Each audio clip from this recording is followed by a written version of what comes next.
Several years ago, I got very interested in education because I was going around to schools and I was talking about a book I'd written entitled Soldiers, Slaves.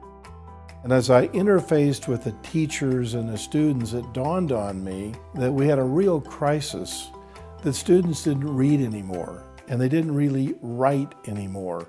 Or if they did, they didn't do it very well or they didn't do it very often. So I said, I've got to address the individual. And I've somehow got to inspire the student to take responsibility for his or her own education. I've been in public higher education my entire career, and one thing that concerns me is that students today are not nearly as curious as I'd like them to be. And they're satisfied with just doing what it takes to get by. There's a lot of blaming in education. I think students who don't love school and maybe aren't too successful in school tend to look at the environment they're in and think, well, there's nothing I can do about this. I don't like it, but I can't change it. You're probably, or at least one of you, saying to yourself, well, Mr. Parkinson, you come to our school and you've got this message of literacy, but you don't know anything about me. You don't know that my daddy's in jail or my mom's got to work, and I know a lot more about you than you think I do. Let me share an experience I had and maybe you'll understand where I'm coming from.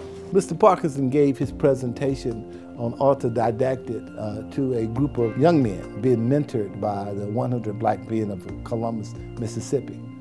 And those kids were enthralled by the presentation. You could have heard a pin drop. He makes people laugh, he laughs at himself, and he keeps them interested. But in the end, what they know is being able to read and being focused on teaching yourself every day is the most important thing for your growth in life. Here's my report card. Spelling, D. Reading, D.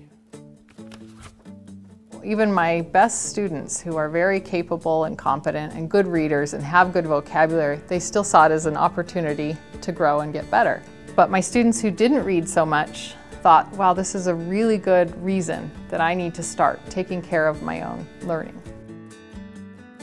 When he came, our teacher checked us out of class, and as we entered into the tech atrium, he walked up to me and shook my hand, and I was impressed with that.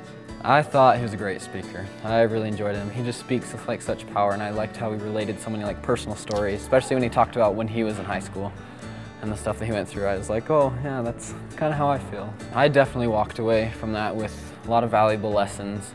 I took a lot of things he said, especially his story of when he was living in a Hispanic country and writing down all the vocab words he didn't know. I thought of it every day, oh, maybe I should write down words I don't know. And I started actually typing words into my phone. When I read, I usually read fantasy and fiction a lot. But after reading the book, I went and got the biography of Malcolm X, and I started to read that.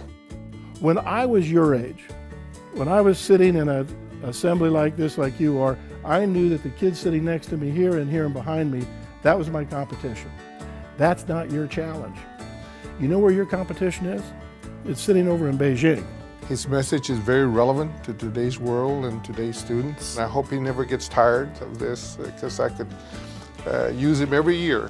Going through high school, not reading Grapes of Wrath and all that, and just kind of figuring out how to answer the test, and didn't bother me. But being in Argentina, and not being able to buy a sandwich because I couldn't speak, didn't have the right word, that got to me. So I made a decision on the spot. One year we invited Jim to come and speak to our incoming freshman class of 1,500 students. And we filled our basketball arena. And Jim is a successful attorney. He's an accomplished author, prolific writer. But he's a real person, we don't have to call him doctor. He does it in a way that says, this is what I did, this is what you can do. Here's a copy of my book, and it can change your life.